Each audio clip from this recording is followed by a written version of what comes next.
Kyle Adams, aka Captain Spish. She knew I helped dogs and saved their lives. That's confidence and strength in the dog world. Teach me, oh wise one. Because nothing learns through punishment. It learns through reward. And a lot of times I'm dealing with dogs no one else will help. Oh my. Every dog should have these basic skills. Yeah, I mean, trust seems like the biggest step for any of this.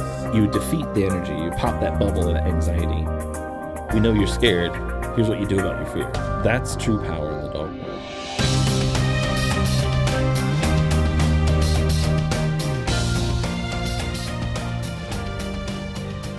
Well, welcome to the Captain Spish Dog Behavior Podcast. Yes. I'm your captain, Captain Spish, also known as Kyle Adams. This is T.Tommy. Yep, first mate T.Tom. If you can't tell, he is the captain. And we're talking to Kimberly AF. At least that's why I know you on Facebook. But if you want to tell us, introduce yourself. I'm Kimberly, and I am the creator of all of the Bull Terrier Freak AF stuff on Instagram and Facebook and kind of on YouTube. And anytime AF is at the end of something, I have to follow it. That's just my rule. So, because I'm a little extra. Only a little? Just a little. Kimberly knows. She's been friends with me for far too long on Facebook. Before I even knew she did any content, I was like, "Oh, that's a cool meme. I'll have to follow that lady." There was a severe lack of Bull Terrier memes. Well, and there was, and you had your profile photo as a Bull Terrier, and that's an automatic friend. So. Oh yeah, that's kind of the way it goes in the Bull Terrier community. Bull Terrier profile picture, and it's like, okay, yes. Click. I just randomly clicked all the Bull Terrier icons when I joined Facebook. Yep. And it turned out I friended all of the most critical Bull Terrier people like that were on Facebook, including like the people that owned the Spuds McKenzie dog, the original one. Oh, nice. Rufus's family, the one that won Best in Show, which was shocking. What was that, eons ago, 2016? Yeah. I mean, I don't think that's really eons ago. And of course, Summer and Danielle and so on, and you. So anyhow, we're going to talk about Bull Terriers, which is, I love all dogs. You work with dogs long enough, you realize that they're all pretty much the same in all the good ways. Mm-hmm. But at the same time, Bull Terriers are still my favorite. They just match me, my lifestyle, my energy, and I don't know about you, but I find dogs that are too easy to train to be boring. Yep. And I like my dogs to challenge me to rethink the way I do things and to be creative. Mm-hmm. And it helps keep me on my toes for my clients. Yep. So. I get very bored easily, and I find that I actually get puppy fever the second that one of my older dogs starts to know everything. Once they get to that point where, we have our routine down, it's like, God, I'm so bored. I need another puppy. Oh, no. None of my Bull Terriers are that easy, but all of the ones I've owned were, behavior cases. So they never reach that point where they're just trained and really, easy, and you did all your work and now they're good. Yay. It's like, no, this dog will forever have fear issues or, some kind of, like Coboon he has hyperarousal syndrome. I don't know if you're familiar. Yeah. I've seen it in a few dogs, Bull Terriers especially, in varying levels. So Mimo had it. My other Bull Terrier passed last year. But not as bad as Coboon, but he's managing. Yeah, he seems like a good boy. Seems like you do a lot with him. He tries. Oh yeah, he's busy. He goes coast to coast and travels with me everywhere. And Bull Terrier, in my experience, usually are very good at being your adventure partner. They're highly adaptable. They can handle pretty good amount of heat, pretty good amount of cold. Coboon doesn't handle heat as well. He's only 50 pounds and he's dark. So his muscle keeps the heat in, but he's so small he heats up quick, and he doesn't dissipate it very quick. So I have to watch that. What you're trying to say is he's a hot dog? Hey! I'll see myself out. Zing. like, that's it. All right, that was the show. It's folks. like, well, that just ruined any chance we'll ever have for further viewers. Is terrible puns. So, Tommy is a good friend of mine for what, 17 years, maybe a little more, 18. He's a college friend.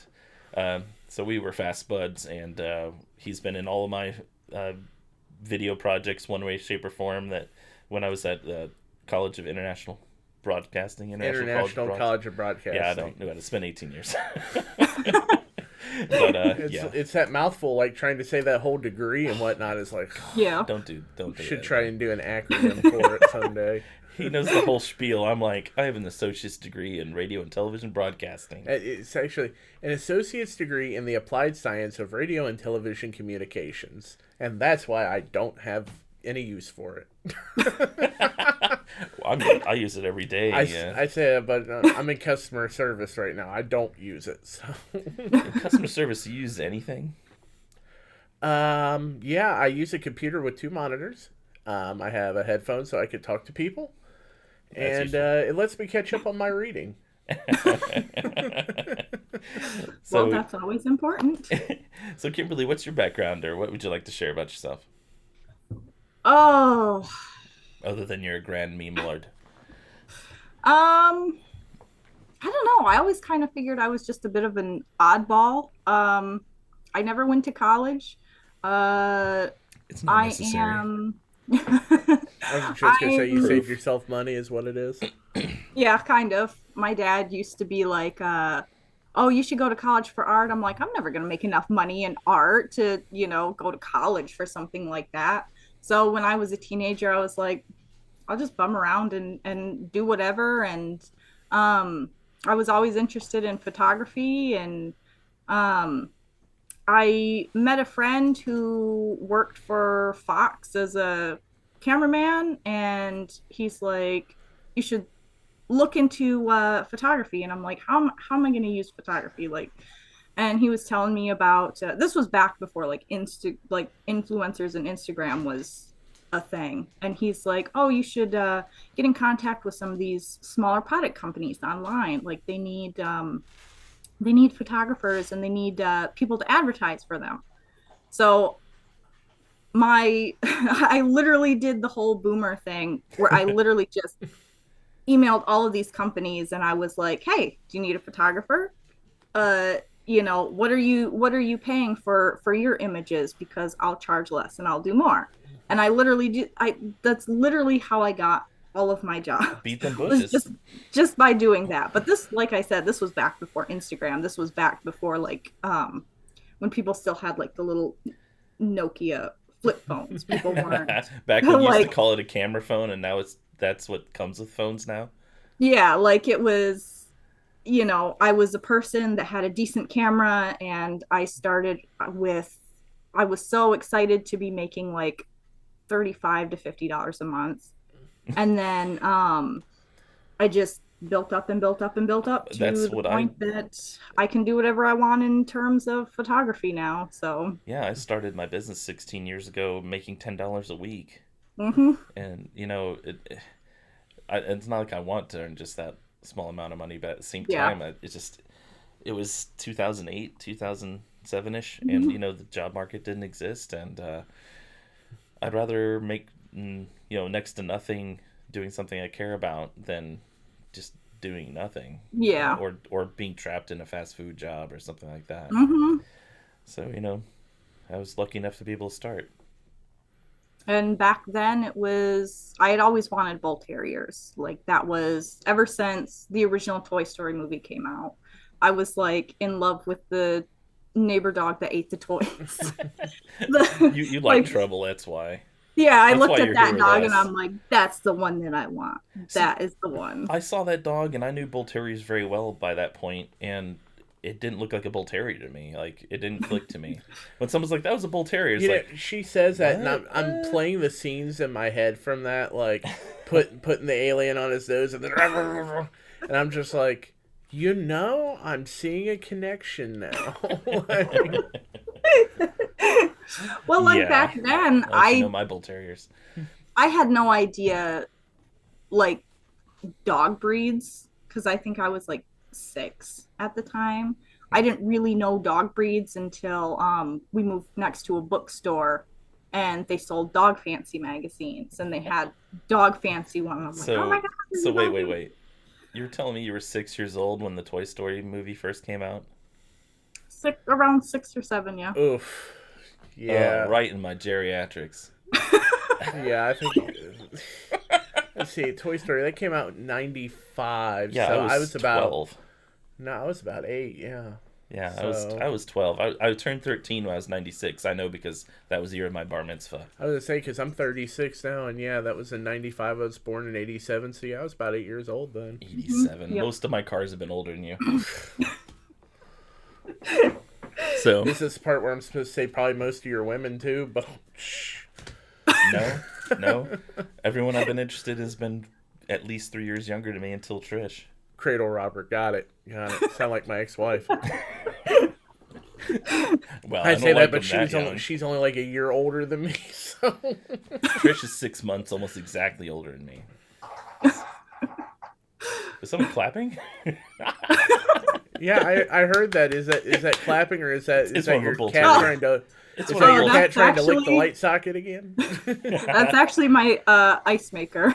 Oh, I thought it was a Bull Terrier's getting into something. That's my first instinct. Yeah. Yeah, gotta keep hydrated. So, so that's how far back your Bull Terrier love goes. I don't even remember when it started for me because my mom was always. Well, I learned most of what I know from, at least what I originally knew from my mom. She was known as like the dog whisperer before Caesar was born. And all the animals would come follow her home, and when people wanted to abandon a dog, she'd come home to dogs and cats chained up to her porch. And that continued all the way until I was a toddler. Stuff like that would happen, and so I grew up knowing dog breeds, like being taught that's this dog and that's that dog, and mom telling me about the traits and personalities that tend to be with those breeds, and she always wanted and loved Bull Terriers, but she raised pit bulls at the time, so that was where I first got my real start. And when I would disappear, my mom would know where I was. I was in the puppy pen, just covered in puppies and everything puppies make, which and that's kind of where I got my beginning with dogs in general. And really my first experience with Bull Terriers was in '98 when we got our first bully that I remember, which is, her name was Tribbles. Aw. Yeah, shout out to Star Trek. Yeah, the cup has no inclination with that whatsoever. This is a famous cup at Starbucks. On the other side, there's a transporter pad, and you put something hot in there, and Captain Kirk appears. Ooh. Really? Yeah, but you're That safe. is He's cool. not real. He won't shoot you. He comes in and then peace. of course shoot I've to got kill. a Spock one as well. So. Yeah, he whispers in Spock's ear. I just gave him that for Christmas. But yeah, the Bull Terrier. When people ask me like, what are they like? I always have to tell them, well, it depends on which one you meet. The spectrum of personalities is so broad, and then the probability of doggy autism is so high. And I mean that literally, not necessarily as a joke. I think more recent research has shown that that's actually where a lot of the quirks and things come from, and the same genetic marker that causes trancing behavior, which if you don't know what that is, I've never had a Bull Terrier, and I've had a lot. I've worked with hundreds and hundreds of Bull Terriers, and I've never had one that trances. Really? But they will, anything that tickles their back, like hanging clothes or and or tree branches and so on, they'll get into a state where they'll kind of go meditative, and they'll just hover and move. Sometimes they'll herky jerk like they're some weird stepper motor. And it turns out the first dog in my household that trances is my wife's greyhound, Ori, and he's definitely special. So that same genetic marker seems to be linked to what they can tell is like a doggy version of autism. Yep, I've been doing a lot of research on that, but very carefully. Yeah, I've exactly. seen a lot of people seem to be pretty upset by it. Well, that's their problem. Why? That's bigotry. I don't understand, to be honest. If you look at the studies on humans, since we don't have a lot on dogs, I've been looking at like children and stuff, since the biochemical markers are identical that they found in Bull Terriers. If you look at the human studies, especially in children, they suffer from a lot of the same gut issues and very similar skin issues and sensory issues, a lot of like emotionally impulsive anxiety disorders. It's like I have been following along a lot, especially with like the skin and gut, because I know in Bull Terriers that can be that's clinical. It's something you can help them with. Yeah, like it can, if we could just put more research into this in Bull Terriers and in dogs in general, like what could we find out about skin issues and gut issues for there's so everybody much stigma with mental health issues in general, and especially developmental ones. And I know my generation, aka like old ass millennial, old ass millennial, we use the R word. I think you know what I mean a lot back then, and the boomers did too. And I think that I know that I've had to rewire my brain about all that, unlearn the stupidity, but I think a lot of people haven't, or don't, or thought they have and haven't, and they associate any kind of developmental issue, including and especially autism, with the R word, and there's just so much wrong all about that. And I think that's why research and owners of dogs are offended at it, because they think that's what you're basically saying. Yeah. And it's not whatsoever. And in my opinion, autism isn't, as far as I know, and I've done some research, that I don't even consider it an abnormality necessarily. I think it's just, and I think normal is obviously an illusion, but try to quantify it. No one can. But it's just an alternate form of a way a mind works, especially depending on where the spectrum is. Now, at some point, it can seem like a disability because of the way our world is set up. Yeah. But that's not the individual's fault. That's the way the world's set up. That's like thinking a monkey's terrible at living in the world when it's trying to swim constantly, and all the fish think it's a disabled fish, but but the fish won't do well in a tree either. So but anyhow, so that's one thing that people should probably be aware of with Bull Terrier and be prepared for and be okay with, is strange behavior. And if you're a weirdo like I am, and like you seem to be, that you claim to be, then they just match you well. And that's something I talk to clients all the time about. You need to get a dog that connects with you, that you can accept that they're a mirror of yourself, because they are, regardless of the dog and the person. And a lot of behavior issues I've seen stem from people not liking what they see in their dog because they see themselves in their dog. And I have to do therapy with the people, because in my opinion, dog behavior work is more like people work, helping the people understand themselves and accept their emotions, and understand their dog and accept their emotions, and then help their dog and themselves both have a responsible reaction to those behaviers, to those feelings. So it looks like our Zoom ending will end in 10 minutes. Yeah, because I'm cheap and we're on the free version, but I don't know how long when it started counting. It must have been probably when you started it. Yeah, but anyhow, you can just fire up another one, can't you? Probably. Oh, well. You can just edit them together. Hopefully, it's not actually recording your meeting will end in 10 minutes. Because I don't know. If it is, it's okay. I don't mind being the sign "Hi, I am your co-host. Your meeting will end in 10 minutes. I don't think it will. Hopefully it's a layer I'm not picking your nose right now with the cursor. Anyway. So, yeah, we'll start up another one if you want to do that. If it allows me to, I don't know. But just in case, it's been nice talking to you. And we'll have to do this again. We will. I'll just send you another invite in a minute. We'll see how that works. If not, we can do a phone interview. Okay. Yeah, okay. Sounds good. We do a lot of fluff here. Sorry, we have too much fun. I was saying, well, that wasn't much of an interview. It's hi, I was into photography. All right, that's great. See you later. That's great. Now, okay, out of here. This is Kimberly AF. I don't see your video yet. Either. So would that be Kimberly AF? Let me make sure that it's not a problem on my end. No, I don't see it on. Wait. Oh, wait. Whoa. Oh, there we go. I just saw it. Behold. We're back. So it's 40 minutes at a time, and it seemed to have counted from the very minute I started the whole thing. So it took a little while for the email to get to you and all that. Anyway. Yeah. And we're back, and you probably didn't know we left, depending on how I edit this. Don't forget to hit slice record. in a commercial there, an advertisement. Oh, yeah, that's recording right. in progress. Oh, yeah, then now we do recording. Good thing he reminds me. That's one reason Tommy's here. I'm just the I'm here to talent. I'm remind not you smart. of how to do your job. Got it. At least the technical aspects. I can't tell you how to work with dogs or anything like that. That's technical sometimes too. So, so you're primarily a photographer, and is dog training like a profession or a semi-profession, or is it a hobby or just a passion, or all the above?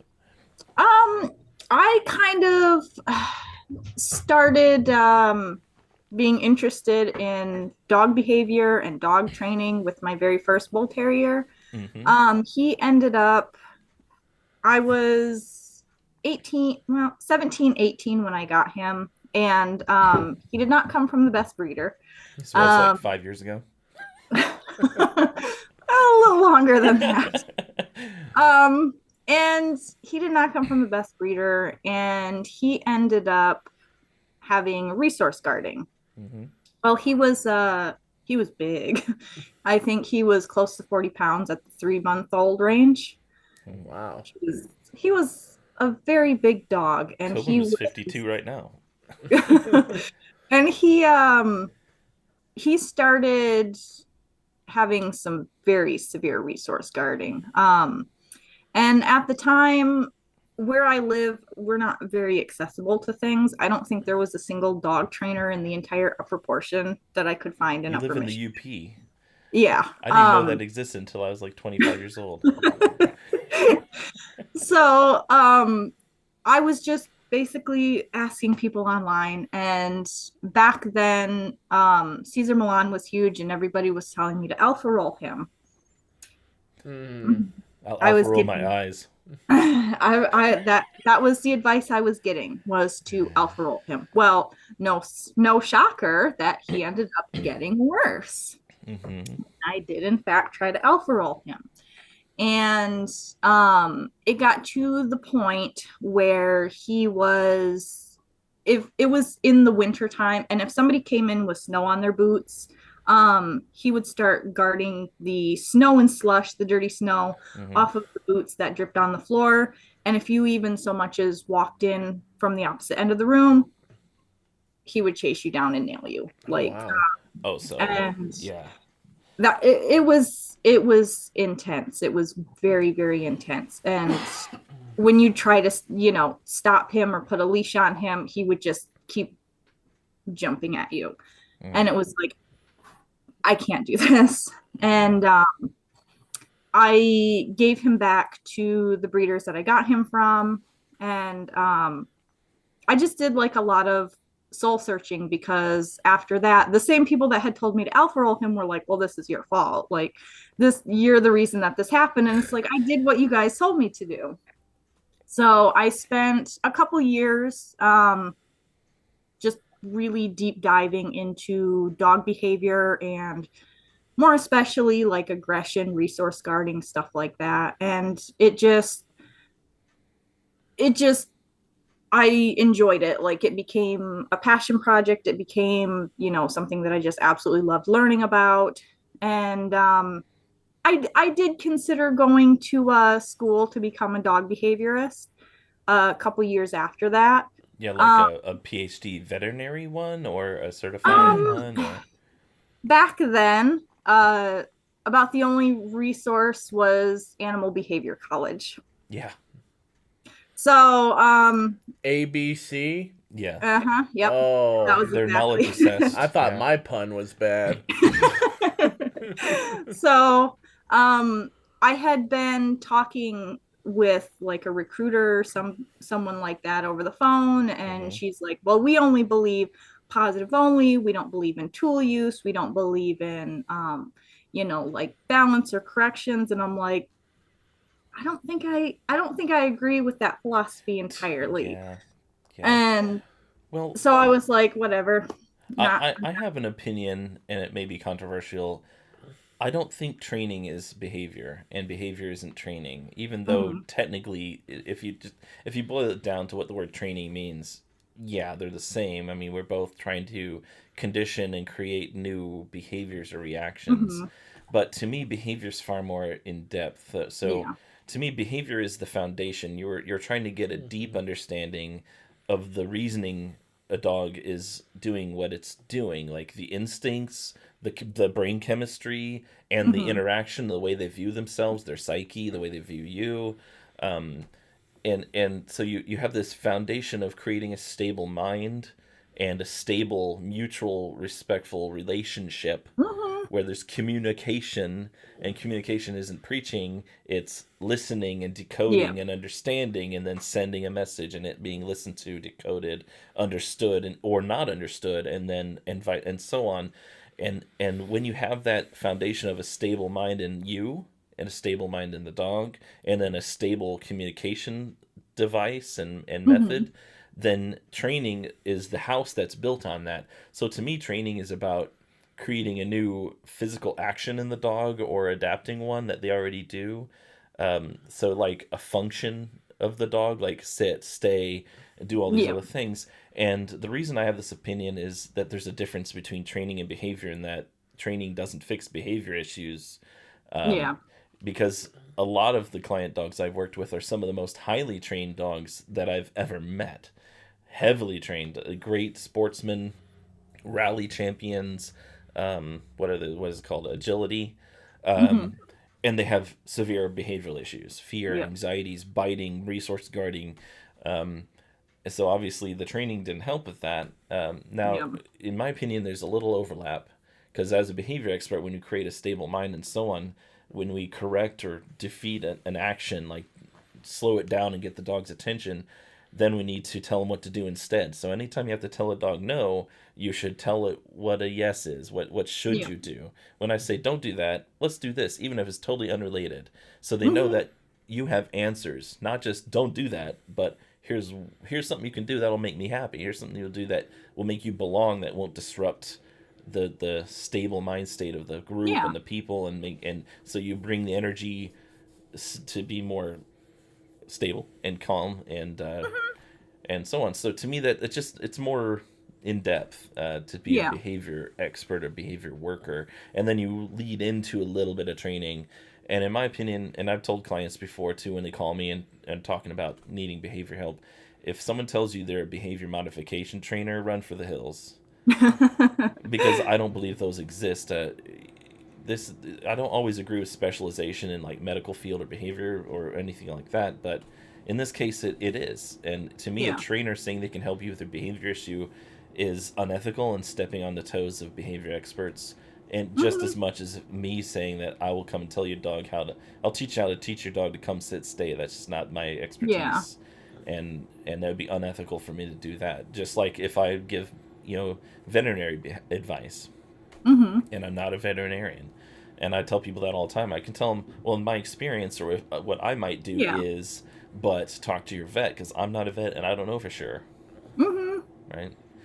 So I like your videos online about dog behavior. I really love what you brought up recently about certain behaviors being appropriate responses and yep. appropriate behavior. And I've been Mhm, telling people that all the time. Well, your dog's right. It's yeah. wrong in what it's doing about it, or it becomes inappropriate in what they're doing about it. Mhm, But that's easily solvable. And I tell yeah. people, don't waste your time telling your dog to quit feeling afraid or anxious or anything. No one wants to feel that. They're not trying to feel that. They have no Mhm, control over it. They exactly. have a reason for it, just like you would have a reason to be afraid or anxious. But what's the coping skill, right? Mhm. And that's kind of something that bothers me a lot in regards to, I see it very often in like the dog groups, behavior groups on Facebook Oh, I avoid them. for people. Oh my God, I'm chronically I'm part online. of them, but I avoid them. I'm part of them. So if people wrote me in, and even then, I quit giving advice on the internet. It's just like asking to be assaulted. But I see so many people who are so quick to slap the rage label on bull terriers Oh boy. and their behavior, the rage. Yep. Oh, well, Sudden they have onset rage. They aggression. You have mean? rage. Yeah, like I see so many people who are so quick to label like resource guarding or um, reactivity or anything that Sleep startle. they they don't understand. Mm-hmm. They're just very quick to say, "Well, my bull terrier had rage. My bull terrier had rage." It's like, Because it absolves them. I was gonna say that sounds like you're just labeling it with, "Oh, it's not me. It's definitely yeah, just them. That's It's their unfixable. problem." It's not my fault, and I don't want to spend the mm-hmm, money and time to do it, and I'm scared. The number mm-hmm, one rule about dealing any dog, but especially bull terriers, you cannot be afraid of your own dog, yep, and you need emotional discipline to deal with that, and how to be afraid, accept your fear, and not react based on it. Not no flight, no fight, no fawn, no freeze, right? You have to hold your ground and calm yourself, because if you're not stable and you can't deal with your fear, what are you going to tell your dog? mm-hmm. One of you needs to see the way That's out, and they're something that not. I see.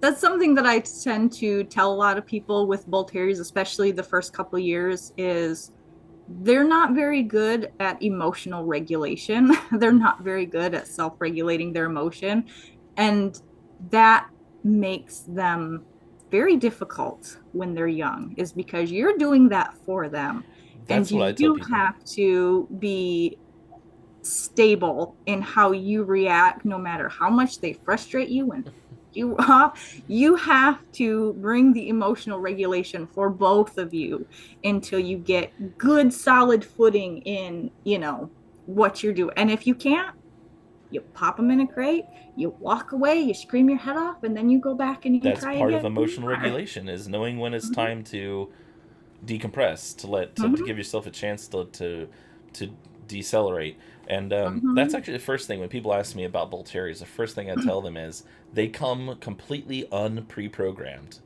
Yep. They don't come knowing how to deal with their feelings. Like you said, they're not emotionally regulated.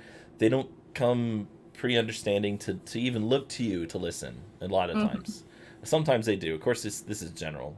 Um, but a lot of the bull terriers, you have to learn how to be something that is to be listened to, Yep. and teach them how to look to you to listen to you. Otherwise, you don't exist. Yep. And if you become emotional about that, you become something to be ignored.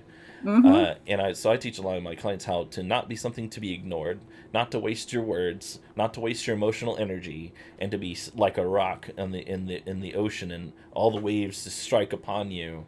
And Mm-hmm. maybe in 1,000 years it might erode you down, but in the meantime, it should be you should be unaffected, and you can't be a flapping emotional flag in the wind. Yep. Because one of you needs to say what needs to be done, and it's not going to be the dog. And if it is the Mm-hmm. dog, then you know the outcome. So what I'm hearing from both of you in regards to this is, if you want a bull terrier, you need to be patience beyond patient You need to already with have it an and understanding of whatnot. dog behavior, just to Kind start of, Oh with. well, yeah. then I'm screwed. I'm just and done. and a lot of Like, people a lot of people instinctually can figure out dog behavior Yeah. with a dog, mhm. because you want to listen, you love your dog, and I give a lot of my clients that credit. And but when you have an abnormality, that's a speed bump, where you, instead of just going with the flow and knowing instinctually how to deal, you have to then know how to actually navigate in the mechanics Mhm. of certain problems. Yeah. And that's where people like us come in. I was gonna say, so that sounds like what you were doing and whatnot, where you said you were looking at the degree, all that kind of Mm-hmm. thing, and it was kind of like, yeah, I think I could kind of do this on my own and whatnot, and that's essentially where you went with this. Kind of. The animal behavior college, I didn't quite agree with their philosophy in um, entirely force free. It's Um, incomplete.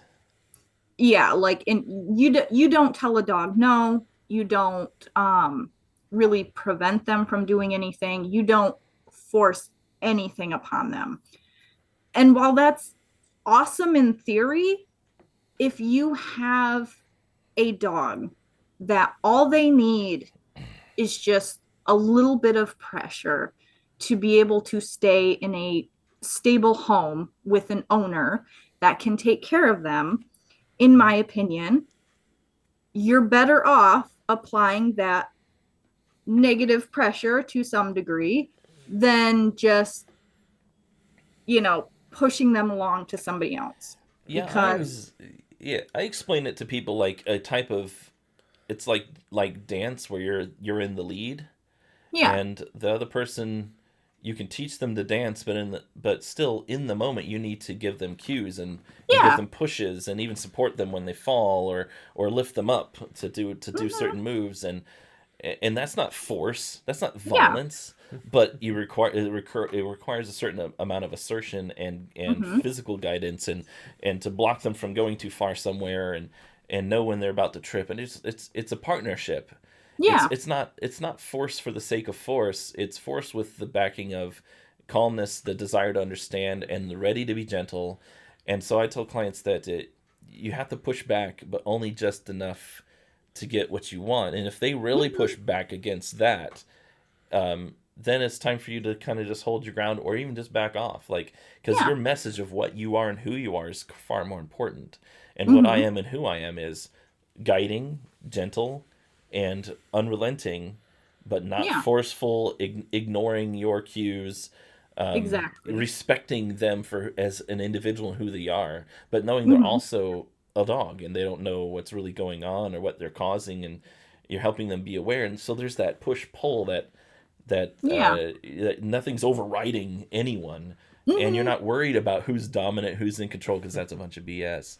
Dogs yep, don't want control. They actually are happiest when someone else takes care of things they don't understand. yeah, And that's where we come in, and that help them also, because I know dogs, certain ones I've worked with know mm-hmm, when they're part of the problem or the whole problem, but they don't know what else to do, so they get yeah, stuck in an instinctual cycle, and we have to derail them, which sometimes requires a poke or a light yeah, slap or something, but it's not with anger or fear. It's just with, yeah, hey, stop that, no, or to defeat what they're doing so they don't harm another.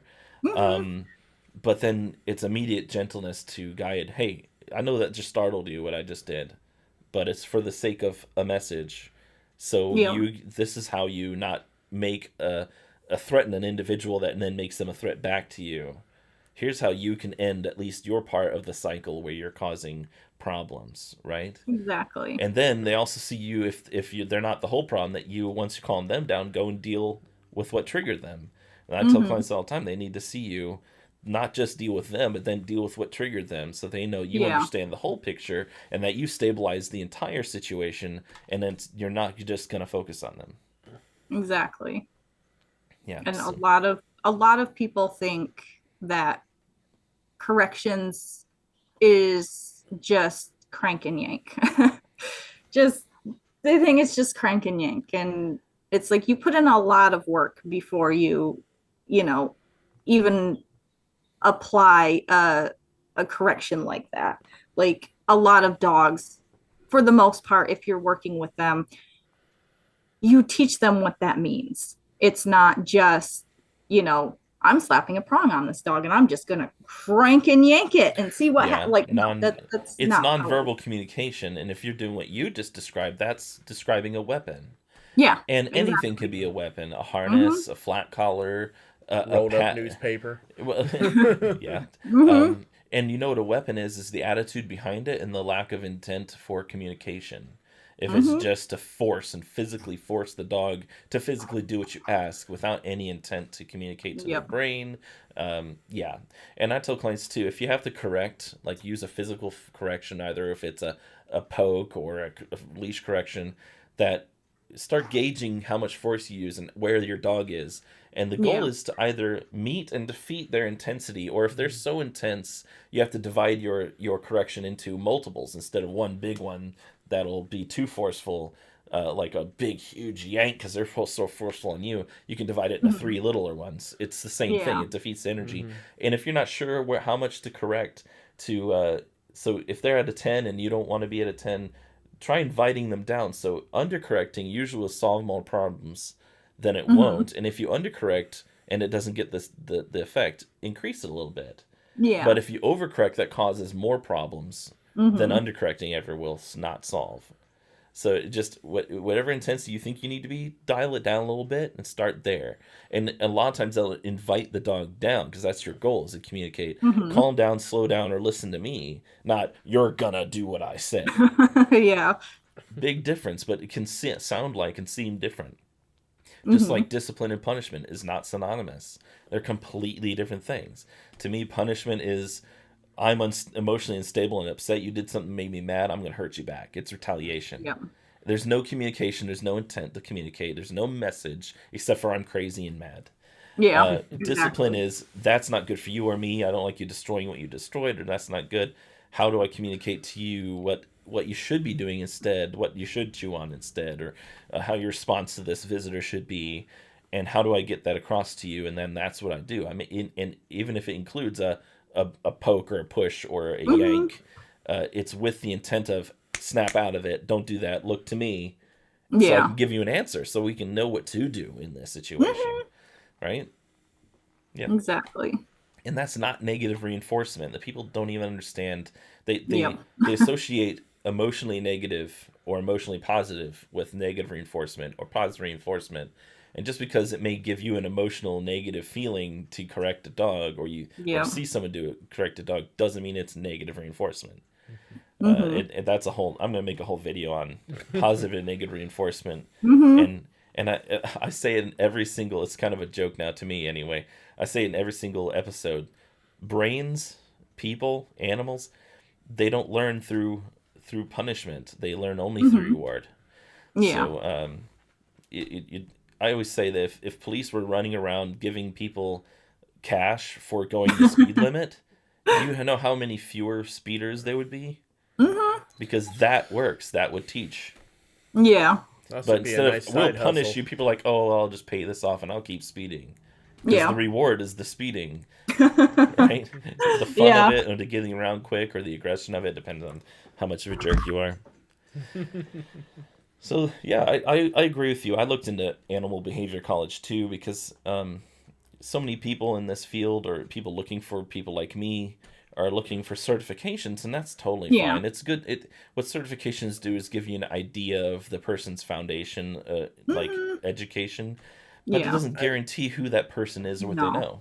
I think from my perspective with that kind of thing, if you see somebody with a degree or any kind of thing like that, it kind of gives you reassurance, like, oh, this person, might have a good handle of what they're talking about, whereas you could look at somebody else like, oh, they don't have something, they're not certified. Should I really trust anything they have to say? Well, and I mean, I know that's not the case, but I could kind of see it as like the outside perspective of, I understand that. That's why I was looking at, any kind of certification. But what I found was that it really isn't necessary. My years of experience, my knowledge, just talk to me. You want to know what I know and how I work? Ask. Observe. You can come. I have clients, future clients and past clients, and anyone that wants to come and see what I do on a consultation, join me in the past on consultations. So you just come and see, learn. That's what this podcast is about. Learn. I don't care if it's free. I'm not here purely to make money. That's how I pay my bills and all. But I'm here mainly to help people, to help their dogs. And my mentors, which were PhD behavioralists and so on in the past, they're like, oh, I hate people. I was like, well, how are you going to do this job? I love people. I know as a group they can kind of stink, but individually, people are amazing and wonderful. And the vast majority of them, even when I've gone on consultations when people were being abusive to their dogs, they called me and they love their dogs enough to have me come in and spend the money and time. That deserves the respect to not attack them over that. And I know that we all, like, what you did could be considered abuse to alpha roll the dog, but people don't know. That's why I'm here. I'm not here to judge them and tell them what they did wrong, other than if they can fix it. I'm here to not confront them and close them up and make them defensive over themselves and their activities. Usually I'd be like, oh, hold on, let's do this. And when they see that I didn't confront what they did or judge them, I just show them a better way, and that way was peaceful and more effective. What are they going to do now? They're going to do what I asked, what I showed them to do. Right? Exactly. So do you go to homes and help anyone, or just mostly content to help online? They're both valid for Mostly sure. content. Yeah. Back when I started really researching dog behavior, Hmm. it was kind of funny because back then you didn't have as many of the dog training resources that you do now. And a lot of the like dog psychology sort of stuff, it wasn't as widely available to the general public. I still have to Um, educate people about it. yeah, like there wasn't as much. So when I started, I had to do a lot of digging. I had to, you know, send out like these creeper emails to people where I was like, hey, I seen you online and I really liked what you had to say. Can you tell me more? Um, Stuff like that. I got a And lot of those emails. Not from you, maybe, I but gotta ask real quick, how effective was that? I mean, did you have a nice variation of "Oh my God, get away, stalker" to "Yeah, sure, here's the info"? I got some people who are like, who are you? But then at the same time, a lot of people do like to, educate and talk about the things that they know. So I did get a lot of people who were like very open to Oh, that's talking about good. that.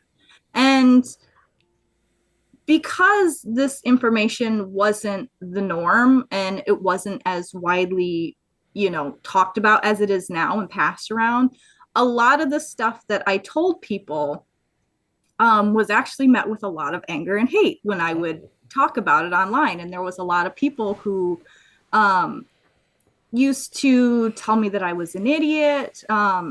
Like, for example, I got started a lot in resource guarding. And one of the things that I used to talk to people about resource guarding is if you have a puppy that's starting to show resource guarding and you want to kind of curb that, you're not going to, because back then the most common thing was to put your hand in your puppy's food bowl, take the food out, away from it all the time and put it back. And I started telling people, don't do that. that sounds like a very negative way of Yeah, doing like that. it's gonna come back. actually, Like, technically, that is a mild form of negative reinforcement. I was gonna yeah, say and that's it what it can sounds teach like. them to, Well, if they're worried react about the food being taken worse. away and then you make that happen, or they're afraid, like your dog sounded like he was afraid of being attacked over objects. Yep. And then when you rolled him over, you attacked him. You confirmed Hmm. the behavior and the Exactly. reasoning and the instincts. You made it, you solidified that. Hmm. Not that it can't be undone, but yeah, I agree. Yeah, and so And I people started are. telling people, when you approach your dog's food, Hmm. give them high value food. Like, just step up there, don't say anything, toss something really high value, step away. Come up, keep doing that, doing that, doing that. And as soon as your dog starts to, anticipate good things and look at you can get a little bit closer and get a little bit closer and so on and so forth. Hmm. And that advice was met with so much negativity from people because back then it was, if your dog is resource guarding, you give them a come to Jesus moment. You don't allow them to possess their food bowl at all. You don't let them have their food, basically, And all that's was based on the. that outdated alpha bull Mhm. crap that was debunked within months of it being released in the 70s. Yep. And And people this still. was early, well, mid 2000s, like Mm-hmm. um 2010 to like 15. Hmm. And so now it's kind of the opposite where people do, all of this information is starting to, like, people know how to um, help with resource guarding. Like, that's kind of becoming more the common practice is, associating positives with that. But Hmm. back then, a lot of my advice got attacked. A lot of my um, training or behavior advice was just attacked. I had a friend who she ended up taking in an Australian cattle dog puppy, and he was really bad resource guarder. Mm-hmm. And she was down in Florida, and I was telling her, okay, well, you're going to teach him to associate you coming near his food with positives. And so I was giving her advice. Well, she ended up going to a vet behaviorist who said, do not follow her advice. That's garbage advice. And just lock your dog in a room when you feed him wait 2 hours to make sure that he's absolutely done, and that's it. They charged her Wow. $600 for that advice. Wow. And Now I don't have any degree of education that you two have, and just the way that you're describing it tells me that it's like that's just no. yeah, right? Like because if they're protective of the resources that they have, and you're just taking that away, it's like wouldn't that make you more guarded? Mhm. Like, oh, I've really got to watch myself now. This person is supposed to be taking care of me, and they're taking everything from me. Just doesn't make any sense at all. Yeah. So was that disheartening at all when you got that kind of backlash over that kind of advice, especially when you're first really giving it out and whatnot? And that was ultimately what made me decide to look into photography over dog training or behavior. In doing that, it's a tough field, I'll tell you. I was met with a lot more pushback from people. And these were people who, were like, well, I've been training dogs and owning dogs for years and years and years. You don't know what you're talking about. And it was like, it shows their insecurities. Yep. And I was in my early 20s. So I was like, well, I guess you're right. I guess I'll just work with my own dogs. And, somebody comes to me, I'll give them my opinion, but that's it. Yeah. And that's kind of, and what I find in this field that a lot of people really don't have confidence in their own knowledge of what they're doing with the dogs, like other behavior experts and trainers, and they see you as such a big threat, and they have to put you down because they're insecure about their own knowledge, and it's more a reflection on them than you. I've never felt the need to do that to anyone when they give bad advice. I'll be like, oh, please don't do that. Here's why. Not, oh, you're an idiot, or I'm a behavior expert. I don't know what I'm doing. You're in more. Well, that's bully behavior, and someone who really knows what they're talking about has absolutely no motivation to talk that way. Just none. So those people are just like, and anyone who listens to their advice or agrees with their bluster, they deserve what they get. Yeah. And everyone with intelligence that I'd actually want to work with will see that, my approach and listen to it. So that's the thing about the internet. It's casting pearls before swine, you might say. The people who see the value in it will accept it, and it'll help them. And people who can't or don't, it just is what it is. Well, that was kind of why I started my YouTube channel and my Facebook page is, I'll put my information out there. People can take it or leave it. They can run with it. Absolutely. I try to mention all of the time on my advice stuff is, don't take this as a 100%, this is how it has to be done. Work off of that, because every dog is different and every, handler is different. And, if you want to tweak and modify what I'm doing because it works better, absolutely go for it, because, you can't be rigid in these things. Dogs aren't rigid. Because it's a relationship, right? Yeah, it's about you. It's about the dog. It's not about me, the advice giver. And I tell clients that, and I'll leave you with this, that, you don't have to be me, because I've had clients even ask me that, well, do I need to be you, or do I need to emulate everything you do? Do I need a video? No. I'll do what I do, and I'll tell you why I do it, and you need to adapt it to yourself. So that's the biggest challenge with this job is you're there to educate and inspire. You have to inspire trust in you, for one thing, trust in what you say next, trust in what you're going to ask them to do with their dog, and that they have faith that it's going to work and they keep doing it. And you have to do that all in 2 hours. Yeah.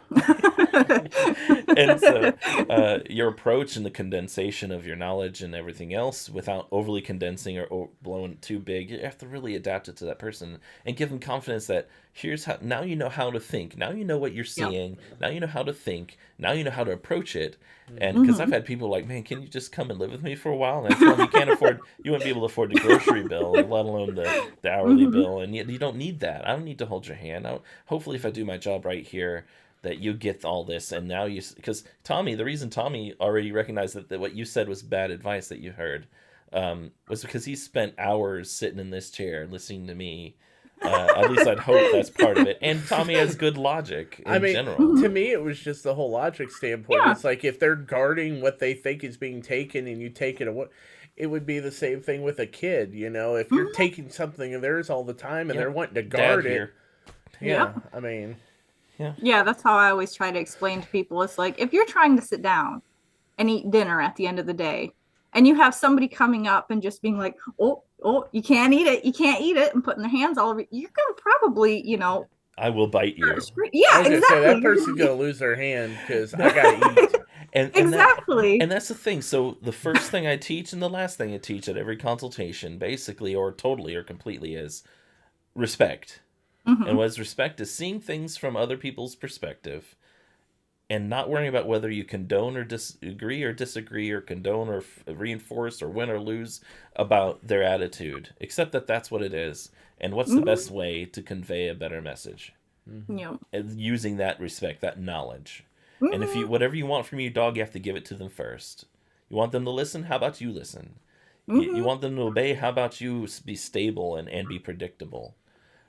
It's pretty commonsensical once people are usually like, oh, this is so simple. And I used to feel so guilty charging people at first because this stuff to me is so but to these other people, it's revolutionary. But anyhow, we're getting close to the end of our time, so I wanted to say thank you for coming on. I know we didn't really talk about Bull Terriers as much, but this all pertains to it, and I like the subject we came up with.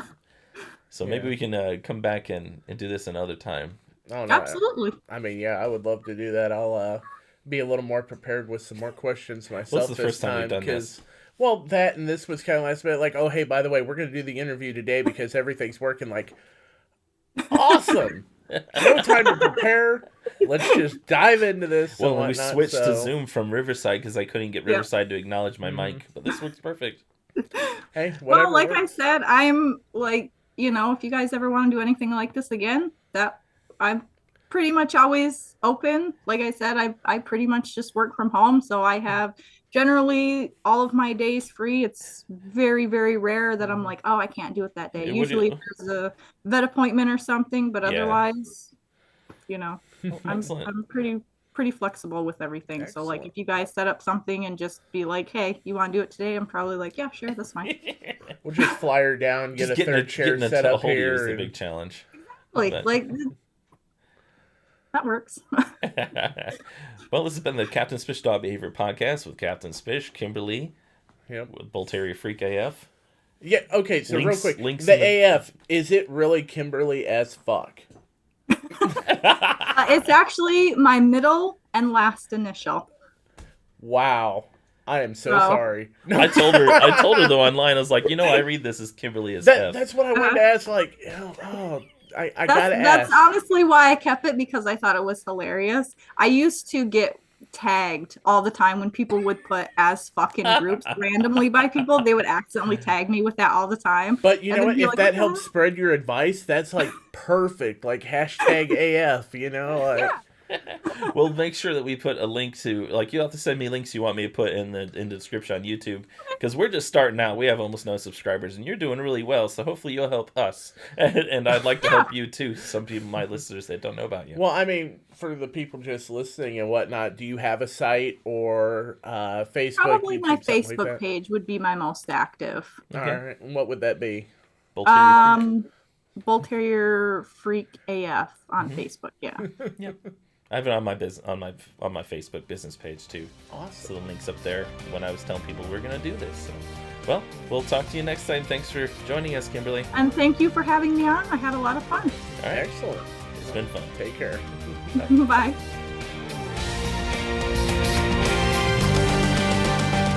It was unconventional, but it worked. And I never tell clients, just like I never tell the dogs, not to be scared. Unfortunately, dogs don't have the ability to just talk it out with you. See, there's all kinds of different types of bites, but I'll get into that later. What's happened here? How did this start? How can I help you? You reward good behavior and you discourage or redirect bad behavior into good behaviors. Warm talk, anecdotes, stories, get to know me, get to know them. What you do or don't do with that dog, how you handle that dog, how you think and feel and what you do with your thoughts and feelings around that dog. And it's going to be for the rest of that dog's life. You can't just unplug the corgi and plug him back in. I'm going to be open and honest about it. And that was like watching art.